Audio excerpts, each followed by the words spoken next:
Le temps, c'est de l'argent. Vous connaissez ce dicton? Eh bien, vous allez voir à quel point il est vrai dans cette affaire.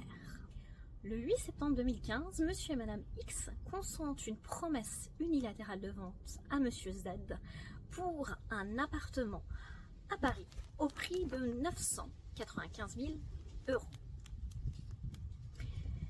La vente est consentie sous la condition suspensive d'obtention d'un prêt par monsieur Z avant le 7 novembre 2015.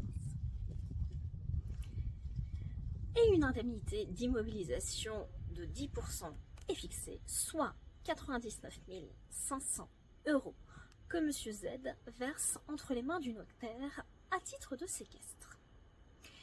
Monsieur Z n'obtient finalement pas son prêt et la vente n'a pas lieu. Monsieur Z souhaite alors récupérer l'indemnité d'immobilisation de 99 500 €. Le 12 juillet 2017, puis le 6 janvier 2020, il met en demeure les vendeurs de lui restituer cette somme, ou plutôt d'avoir à demander au notaire de libérer cette somme entre ses mains. Les vendeurs refusent. Monsieur saisit alors la justice par assignation des 16 et 17 novembre 2020. Les vendeurs s'opposent toutefois devant la justice à cette demande en indiquant qu'elle est prescrite.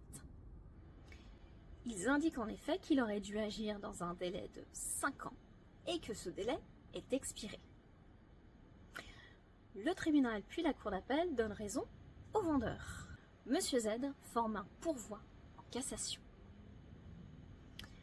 Il plaide que certes, le délai de prescription est de 5 ans pour une action pareille, mais que le point de départ du délai est non pas le jour où la condition suspensive a défailli, soit le 8 novembre 2015, mais celui auquel il a eu conscience que les vendeurs s'opposaient à sa demande.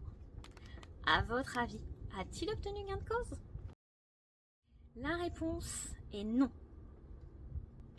Dans cet arrêt du 11 juillet 2024, la Cour de cassation rejette le pourvoi. Elle rappelle qu'en application de l'article 2224 du Code civil, le point de départ de l'action est celui où le créancier a su ou aurait dû savoir que l'obligation était exigible. Autrement dit, le point de départ de l'action de monsieur Z était le jour où la condition suspensive a défailli, le jour où il a su qu'il n'aurait pas son prêt, c'est-à-dire le 8 novembre 2015. En assignant les 16 et 17 novembre 2020, il était à 5 ans plus quelques jours.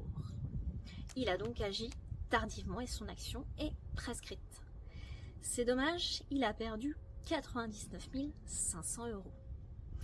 Moralité, il ne faut jamais tarder à saisir la justice. Cela permet d'interrompre le délai de prescription, mais n'empêche nullement de continuer des discussions amiables. Si cette vidéo vous a plu, vous pouvez la commenter, la liker ou la partager. Vous pouvez également vous abonner pour pouvoir suivre toutes mes vidéos. Et quant à moi, je vous dis à la semaine prochaine pour une toute autre thématique.